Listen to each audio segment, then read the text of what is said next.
get started on this week's adventure, make sure to like and subscribe so you never miss any of our adventures.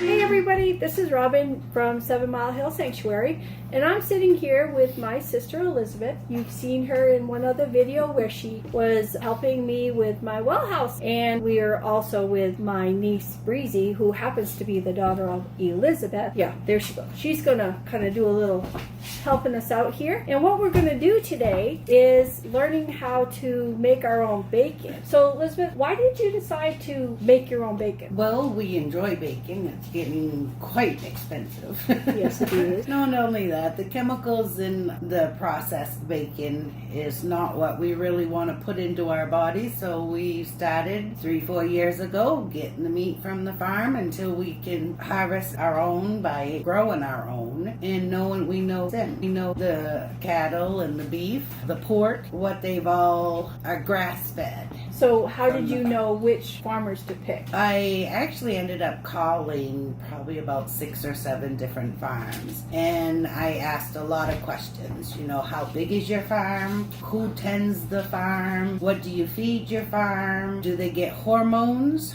injections? What other vaccinations or shots do the animals get? You know, and the one that we've been getting, she's a wonderful woman. She's not too far from here actually. She's got 200 acres and she has her own beef and hogs and chickens and goats. And she's, is right down to home and right with the earth. Nice. So if you're here in Anchorage, or Anchorage, listen to me. Wasilla, then check it out. And where's the name of the farm? Hungate Farms. So check them out. Did they slaughter the pork or do you slaughter the pork? We've asked her right now because we get it from her. So when harvest time comes, she slaughters it, and the hogs are split in half and the beef is quartered. So how did you know how to cut to make your bacon and pork chops and whatever else you were doing? YouTube is wonderful. I've watched quite a few butcher YouTube videos. So there you have it, folks. Check out the YouTube, okay? So what are we going to do first? Well, we're going to get our pork. It's, by the way, your bacon is the belly fat. And it's got the mixture of fat and meat, so it comes out really good. Yeah, the slaughter is done in a humane way. Yes, true. That was Breezy talking behind the scenes. Point. We like the maple flavored bacon. So we're going to use the kosher salt. We're going to use syrup, maple syrup. We haven't had enough coffee yet. And then our brown sugar. And actually, those are the 3 ingredients that we're going to use. And it's the same amount for each batch that you make. Say if I do like 1 batch, I'm just going to use a 1/4 cup of kosher salt, a 1/4 cup of brown sugar, and then the 1/4 cup of syrup. So what's the difference between kosher salt and regular salt? Why should we use that instead of regular? Do you know? Is it because of the iodine? Yeah. So what we want to do is make a paste, and then we'll start massaging it on the bacon fat or the bacon parts. Because what we need to do after we get this massaged into the bacon, we're going to put it in a Ziploc bag, and I like to put them so they don't make a mess in my refrigerator. I like to use a pan with tin foil on them because sometimes your bags don't stay zipped. You're massaging the bacon? We're massaging the bacon. We're going to put the paste that we make onto the bacon, massage it in, put it in the Ziploc bag on the pan, and it goes in the refrigerator for 7 days. The next 7 days, every afternoon or every night, I'm going to take it out. Massage it, flip it over, and put it back in the refrigerator for 7 days. After that, we're going to get the smoker. We like to use the hickory smoker, the hickory chips. Get that up to a temperature of 100 degrees. And we're going to put the bacon in and let it smoke for about 4 hours. So we're going to show you, or Elizabeth is going to show you, the step-by-step so you can do it yourself if you want to. Hey, we're back. Elizabeth is doing like what she had mentioned mentioned earlier, she is doing how much salt? This is going to be 1 cup salt, Okay. 1 cup brown sugar, and 1 cup of the maple syrup. 2 batches. Come on and join us, Breeze. Because we're in this COVID world, we're being as sanitary as we can, even though we're the only ones that are going to be eating this bacon. Now we need a cup of the brown sugar. A cup of the syrup. You always want to use different cups for your dries and for your liquids. Like we're using just your regular measuring cup for our dry ingredients. And then we're using a Pyrex measuring cup for our liquid ingredients like the syrup. When we get all our ingredients in, we're going to want to make your paste. Also, don't mix too fast. I have experience with doing that. It's not a good thing. Just mix nice and slowly so that you don't create a mess. So you cut your bacon, your meat already off the belly of the pig that you mentioned earlier. Yes. And did you cut it into strips at that time? No, we'll cut it in strips, bacon strips, after it is in the smoker. Oh, okay. Right now we have belly blocks. When you do the smoker, there's different wood chips that you can use if you prefer. We like the hickory wood. Other people like the apple wood. I also heard you can get like cherry wood too. Yeah. You want to try to grind down all of your chunks and have a nice kind of smooth batter. So we have our cookie sheets because we're going to make a mess. So I want to mention too, the kosher salt that she's using is a coarse kosher salt, not a rock salt or nothing with the iodine in it. It's a kosher coarse salt. Some people do use the pink Hawaiian salt. Oh. I just prefer the kosher salt. So as you can see, she's got this all mixed up, very beautiful. And she's kept these pieces of meat on ice for the last few days after she cut them off. So we're here in Alaska, so you don't have anything to worry about at nighttime. It gets cold during the night, but during the day it's definitely going to be cold. You don't want the meat to spoil, as she said. And as she said before, she learned all this from YouTube. You don't know it, research it. So what we're going to do now, we've got a nice piece of belly fat. You can see the good amount of meat in there, but it's got fat too. This is what's going to be our bacon. Alright, ready? So we're just going to take our paste. I'm going to massage it into our bacon bits, belly fat. Massage. We got a lot of massaging to do. And it's kind of going to want to be slippery, slip off of the bacon, but you just have to keep trying to get it to stick by rubbing it around. 7 days in the refrigerator. You're going to take it out every night, massage it in the bag, move it around, and then you're going to flip the bacon over from the way it was at the beginning and let it set again all night. Once it's all massaged, Well, this is a good kitty thing to do. What? It's fun for kids to learn because this is the only time it's actually legal for them to play in their food.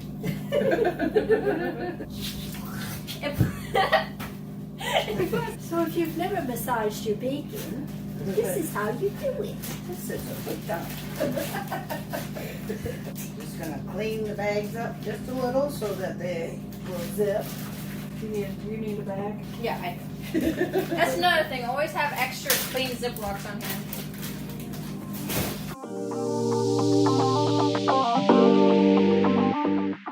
Always take time for quality. Alrighty. So how much bacon do you do at a time? Well, I get a whole hog, so it'll probably end up being close to 20, 30 pounds of bacon. And considering the price of bacon nowadays, Oh, it's not ridiculous. it's well worth it doing it.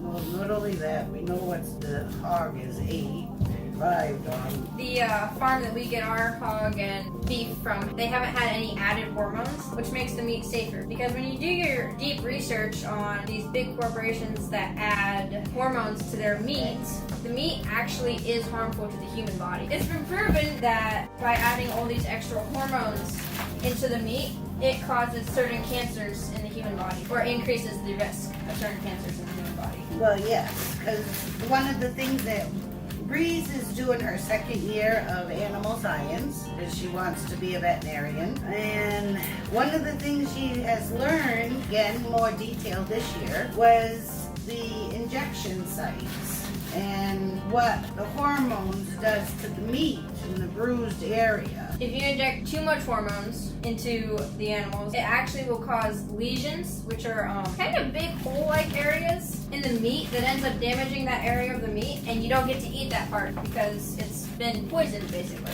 And it actually turns into, if the animal survives longer than harvest time, it will turn into a tumor pack. That's pretty interesting. So yeah, it's much healthier to support your local farmers. Oh, and also, we choose to take the hog and beef home and process it ourselves, but most farms will give you the choice to pay a little extra and have them process it, so you don't have to, but we choose to do that. So when you massage it for the next 7 days, are you making more batter, or are you just rubbing what's already in there on it then? Right, because what's going to happen is you have your pork sitting all night in one spot. So the juices from the salt, maple syrup, and brown sugar absorbs in that side. So when you take it out, flip it over, massage it all really nice and good. You just massage it right in the bag if you want to, and then keep it flipped over so that the bottom part absorbs those flavors. She's having too much fun. So, no, we're not going to make any extra batter. We're just going to massage it, flip it over, put it back in the refrigerator for the night. For the next 7 nights. Now, my younger brother probably would be in the shot too, helping us out, but he's camera shy. He really doesn't like being filmed or his pictures being taken. And when I said, "Hey, you want to come help us?" he said, "Heck no!" So he's not going to be in this film. So I hope you're really enjoying what we're doing here and teaching you. We'll do another one on sausage, not tonight of course, but we will do another night to teach you how to do sausage as well, if you want to learn that. And just experiment and just learn to get to know what's really in your food that you're getting out of this. And actually, in our area, it's cheaper for us to buy the whole pig and beef and process it ourselves and store it away for winter and actually part of the spring and some into the summer as well, than it is for us to go to the store and constantly have to buy more meat because You never know where it's coming from anymore. yeah, one, you never know where it's coming from, and two, it's cheaper. And like she said before, it's really important to sponsor your local farmer. Yes, it is. So what I'm doing is just basically wiping the bags down and getting as much air out as I can. I'm literally just having fun opening and closing my fingers because they're all so super sticky. So a few years ago, we started doing our own chicken as well. Oh, it's going to be fun this year. We got a chicken plucker. She just got her chicken plucker. After you have had a day of harvesting 120 to 200 chickens, the last thing you want to eat at the end of the day is chicken. You don't want chicken after you have harvested 120 to 200 chicken. In fact, maybe a week later you want chicken, but the day of harvest, it'll just make you sick to look at it. My dogs have no problem. Well, they're not the ones harvesting them all day. They would if you wanted them to. Yeah. And we will clean up and get our hands washed and move from there. All right, so now they're on the bottom shelf in the refrigerator so they can stay cool and do their little juicy thing and absorb the flavor. Get that salt, that maple flavor, and then tomorrow night we'll take them back out, massage them up, and flip them over, and then we'll put them back in. We'll do that for the next 7 days. And now we do a happy dance because within the next week or so, we're going to have glorious bacon. So we're back on day 2 of doing bacon here with my daughter Breeze. If you remember in the first part, we made a paste of kosher salt, maple syrup, and brown sugar, and we rubbed it on the bacon part. Each side of the bacon. We placed it in our bags and then put it in the refrigerator. So today, day 2, we are going to take our bacon that's been curing overnight, 1 night so far. We're heading for day 2. And what we're going to do now is take our bacon and we're going to make sure all the air is out of the bag. And we're going to massage those juices in.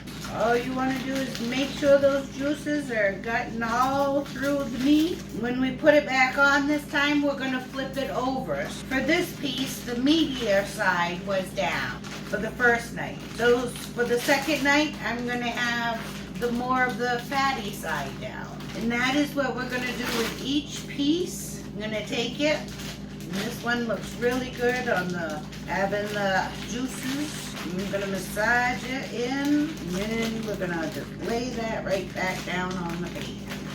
So you're gonna wanna do this with each and every piece. And this is gonna happen for the next 5 days because the first day is putting it in the cure. It's already in the juices, sets overnight. Today being day 2, we're gonna take them, gonna massage the paste, the maple and the salt and the syrup all through there. And then we'll place them back in the refrigerator until tomorrow night. If you find that your bag has a hole in it, like this one, I don't want those juices to go all over. It makes a mess in the refrigerator for one. I am just gonna place that right into a different bag. And every night when you massage the bacon, your hands probably will get a little bit dirty, but that's fine. Or sticky, because my hands are actually getting sticky from syrup that was accidentally left on the outside of the bags. But that's fine. Just wash your hands with soap and water after. Also, wash your hands with soap and water before massaging the bacon. So then we can go ahead and place this one here right back in the refrigerator. We just massage each piece and flip them over so the juices can be absorbed into the next batch. So this one here seemed like it was opened up and came out, and there's not really a whole lot of juices in there. So what I'm gonna do is I'm gonna make up a little bit of paste and add more brown sugar, syrup, and kosher salt into that one. And get those juices, I'm gonna get them back on the other side so that they all start absorbing into the meat. Trying to get those juices and the paste that hasn't dissolved yet into liquid all moved around so it absorbs into the meat. And then we're gonna put it all back in the refrigerator, and tomorrow being day 3, we'll take it all out again, massage it, flip it over. And we're gonna be doing that for the next few more days. This is day 3, and we have our belly fat and our soon-to-be bacon. We are going to take them out of the refrigerator. I'm going to do like we did yesterday. Get all those juices down, because we are going to flip them so the juices can start getting into the meat some more. You want to do that to every piece. And we've got a few more days of doing this, and then we're going to put it in the smoker. Flip all our meat over, all those juices to be where the meat is. All right, then we'll put it back in the refrigerator, and tomorrow, the 4th day, we will do it again. Pull them out and go ahead, massage them, and get the juices all onto the side that we're gonna flip the bacon. We'll see you on day 4.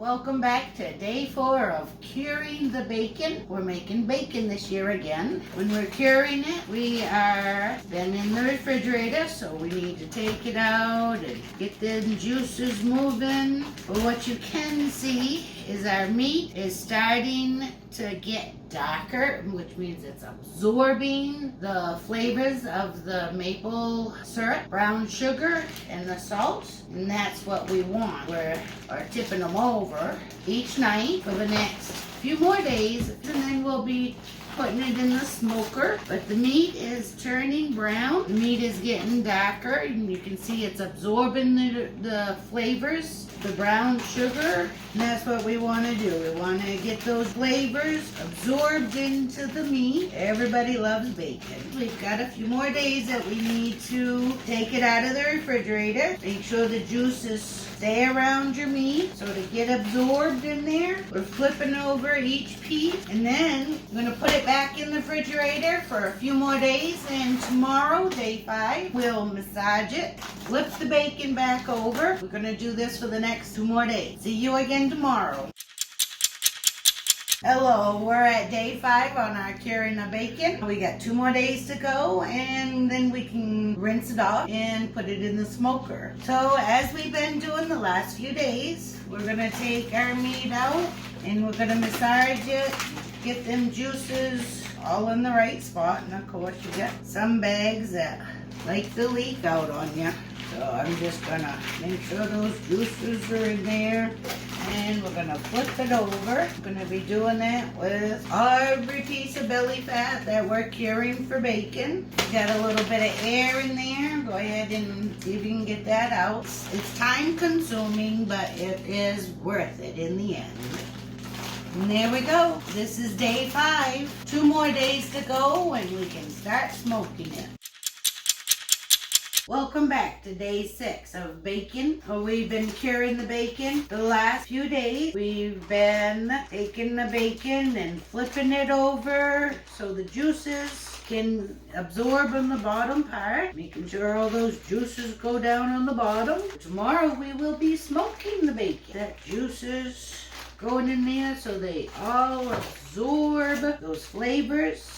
Alright, here we go. Tomorrow, our 7th day, so we'll be taking it out, taking the bacon out of the refrigerator again for the last time. And then we will rinse it off and we'll put it in the smoker for the 4 hours. It's gonna be delicious. Come back tomorrow.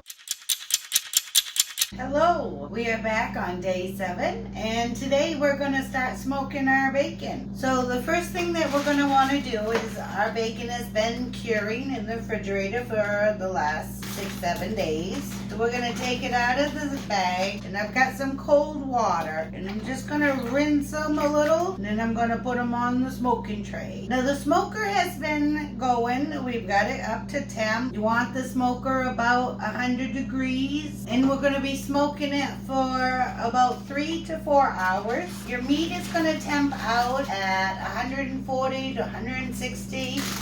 It's a personal preference on that, but it will temp out about 140, 160 Fahrenheit meat temperature. And then you can bring it out of the smoker.